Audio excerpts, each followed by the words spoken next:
আসসালামু আলাইকুম দর্শক, 5 বছর ক্ষমতায় থাকতে প্রফেসর ইউনূস সরকার ম্যাটিকুলাসলি ডিজাইন অ্যাপ্লাই করছে এবং এই বিষয়টি দিনে দিনে আমাদের কাছে খুবই স্পষ্ট হয়ে উঠছে। এবং এই যে ম্যাটিকুলাস ডিজাইন শব্দটি আমি নিলাম কার কাছ থেকে ধার করলাম? প্রফেসর মোহাম্মদ ইউনূসের কাছ থেকে।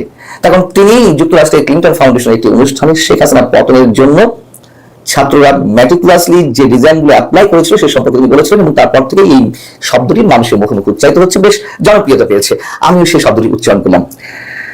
এই জন্যই বলছি, এই সরকার 5 বছর ক্ষমতায় থাক, এখন এই শব্দগুলো, এই কথাগুলো খোদ সরকারের উপদেষ্টাদের মুখ থেকে উচ্চারিত হচ্ছে সরাসরি। কোন ধরনের দ্বিধা, দ্বন্দ্ব, লজ্জা তাদের মধ্যে কাজ করছে না। স্বরাষ্ট্র উপদেষ্টা বৃহস্পতিবার তিনি বলে ফেলেন যে মানুষ চায় এই সরকার 5 বছর ক্ষমতায় থাকুক। আমরা কি বিষয়টা বুঝতে পারছি আস্তে আস্তে কোন দিকে যাচ্ছে? আমরা কি দেখলাম? ম্যাটিকুলাস ডিজাইনের মাধ্যমে এগুলো ছড়িয়ে দেওয়ার একটা চেষ্টা কিভাবে শুরু হলো?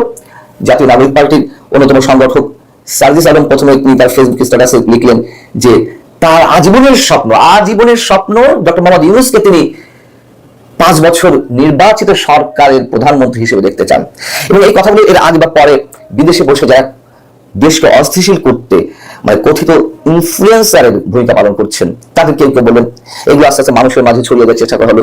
ঈদের জামাতে আমাদের প্রধান উপদেষ্টা যখন সাধারণ মানুষদের কারো সঙ্গে হাত মিলাচ্ছিলেন, হ্যান্ডশেক করছিলেন, তখন তার সামনে কাউকে দিয়ে বলানোর চেষ্টা করা হলো, বা কেউ ইচ্ছাকৃতভাবে বললেন যে আপনাকে আমরা 5 বছর ক্ষমতা থাকতে চাই। আমাদের ডক্টর মোহাম্মদ ইউনূস আনন্দ বিহ্বলিত হয়ে পড়লেন। এবং সেই ধরনের পরিকল্পনা অবশ্যই সরকারে আছে। গোয়েবলসীয় থিওরি সম্পর্কে আমরা সবাই জানি যে একটা মিথ্যে 10 বার উচ্চারণ করে সেটি সত্য প্রমাণিত হয়। হিটলারের যে তথ্যমন্ত্রী ছিলেন, সেই ধরনের প্রচেষ্টা আমরা এর আগেও দেখেছি, এখনো দেখছি। অনেক মিথ্যাকে সত্য বলে হাজির করা হচ্ছে, অনেক ছোটখাটো সত্য অনেক বড় করে উপস্থাপনের চেষ্টা করা হচ্ছে। যেমন এই যে 2-3 দিন আগে যে বিষয়টি ঘটলো, যুক্তরাষ্ট্র বাংলাদেশি পণ্যের উপর যেগুলো যুক্তরাষ্ট্রে যায়, রপ্তানি হয়, সেসব পণ্যের উপরে 37% শুল্ক আরোপ করলো। সেই শুল্ক 3 মাসের জন্য স্থগিত করতে আমাদের সরকারের পক্ষ থেকে একটি চিঠি দেওয়া হয়েছে মাত্র 2 দিন আগে,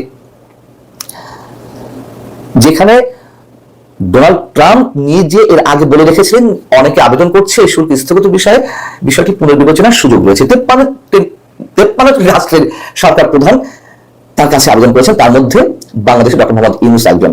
এখন এই বিষয়টি সরকার নিয়ন্ত্রিত যে গণমাধ্যমগুলো রয়েছে, সবই তো সরকার নিয়ন্ত্রিত, এটা তো বড় অপেক্ষা রাখে না। তার মধ্যে একটি গণমাধ্যম যুগান্তরে এই বিষয়টি যেভাবে কারার করে প্রচার করা হলো যে ডক্টর মোহাম্মদ ইউনূসের আবেদন রাখলেন ডোনাল্ড ট্রাম্প, জঘন্য একটি বয়ান, সেটি আবার প্রচার করলেন প্রধান উপদেষ্টার প্রেস সচিব মিস্টার শফিকুল আলম সরকারের ফেসবুক পেজে। অর্থাৎ প্রধান উপদেষ্টার যে ফেসবুক রয়েছে, চিফ অ্যাডভাইজার জিওবি নামে, সেখানে তিনি শেয়ার করলেন, বোঝানোর চেষ্টা করলেন যে ডক্টর মোহাম্মদ ইউনূস আবেদন করার সঙ্গে সাড়া দিয়েছেন, তার প্রতি শ্রদ্ধা জানিয়ে ভালোবাসা কৃতজ্ঞতায় ডোনাল্ড ট্রাম্প।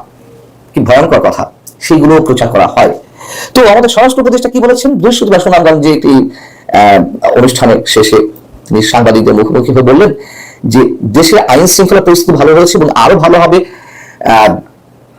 সাধারণ মানুষ বলতেছে যে তার ভাষায় আইন শৃঙ্খলা পরিস্থিতি আগের চেয়ে ভালো। ওই রাস্তা থেকে মানুষ বলতেছে আপনারা আরো 5 বছর ক্ষমতায় থাকেন। আইন শৃঙ্খলা পরিস্থিতি আগের চেয়ে ভালো, এটা সত্য কথা, আপাতত ভালো। রমজানে বিদ্যুৎ যায়নি, কেন যায়নি তার একটি ব্যাখ্যা রয়েছে। গরমটা এখনো পর্যন্ত সেভাবে পড়েনি, মানে অন্যান্য বছরের সময়, অথবা রমজান তো বসন্তের কাছাকাছি সময় এসে আমাদের সামনে এসেছিল। যাই হোক, ধরে নিলাম যে রমজান বিদ্যুৎ যায়নি, ভালো কাজ। জিনিসপত্রের দাম বাড়েনি, ভালো কাজ। এই 1-2টি ভালো কাজের জন্য যদি 5 বছর ক্ষমতায় থাকার স্বপ্ন দেখেন, খোয়াব দেখেন, তাহলে যে পরিমাণ খারাপ কাজ হয়েছে তার শাস্তি কি হবে? কতজনকে জেলে পোড়া হবে? সরকারের উচ্চ পর্যায়ে যারা রয়েছেন, কালোবাজারি, আইন শৃঙ্খলা পরিস্থিতি চরম অবনতি, 5 আগস্টের পরে যে হত্যাকাণ্ডগুলো ঘটেছে, দেশের বিভিন্ন স্থানে একযোগে যে ধর্ষণের মহামারী, বাসে পর্যন্ত ধর্ষণের যে একটা কাহিনী আমরা একের পর দেখতে লাগলাম, এবং আরো অনেক বিষয়। তাহলে সেগুলোর জন্য কি হবে? আর যদি 1-2 ভালো কাজের জন্য 5 বছর ক্ষমতায় থাকার খোয়াব দেখেন, তাহলে তো আওয়ামী লীগ 100 বছর ক্ষমতায় থাকার দাবি করতে পারে। স্পষ্টভাবে বলছি, আওয়ামী লীগ অনেক খারাপ কাজ করেছে, অনেক খারাপ কাজ, নিঃসন্দেহে। বাক স্বাধীনতা হরণ করেছে, গণতান্ত্রিক অধিকার হরণ করেছে, গণমাধ্যমের ত্রুটি চেপে ধরেছে, গুম খুনের অসংখ্য অভিযোগ রয়েছে তাদের বিরুদ্ধে, কিন্তু ভালো কাজ করেনি। অবশ্যই অসংখ্য ভালো কাজ করেছে। দেশের প্রত্যন্ত অঞ্চলে যে যোগাযোগ ব্যবস্থার অবকাঠামোগত উন্নয়ন, মেট্রো রেল, পদ্মা সেতু, এসব এক একটা মেগা প্রকল্পের জন্য তাদের 50 বছর ক্ষমতা থাকা উচিত। যদি আমি কম্পারিজনকে এইভাবে নিয়ে আসছি, বর্তমান সরকার উপদেষ্টা যা বলা শুরু করেছে, যা বয়ান দেওয়া শুরু করেছে, সেই জায়গা থেকে আমি বলছি দুর্নীতি আওয়ামী লীগের সময় হয়েছে, এখন হচ্ছে না। ঘুষ বা কি বলে এটাকে, উপরি ছাড়া কোন ধরনের কাজ হচ্ছে এখনো পর্যন্ত প্রশাসনের কোথাও। এসব ফালতু বয়ান বন্ধ করতে হবে। মেগা প্রজেক্ট এই সরকারের সময় নেওয়া হয়নি বিধায় মেগা দুর্নীতি আমাদের চোখের সামনে আসছে না।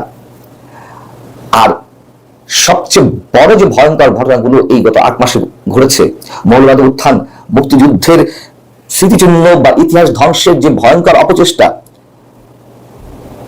তার শাস্তি হলে তো আমি আর মন্তব্য করতে চাই না। কি ধরনের শাস্তি হওয়া উচিত সরকারের সঙ্গে সংশ্লিষ্ট যারা আছেন ওতপ্রোতভাবে একটু ভেবে দেখুন কোথায় হাত দেওয়া হয়েছে। সবচেয়ে বড় কথা, ধরে নিলাম ভালো কাজ করছেন, অনেক ভালো কাজ করছেন, কিন্তু সেই ভালো কাজের দোহাই দিয়ে তো 5 বছর কেন 1 বছরের ক্ষমতা বা 6 মাস ক্ষমতা থাকার খোয়াব দিতে পারেন না আপনারা। যেহেতু এই রাষ্ট্র এখনো সংবিধানের অধীনে চলছে,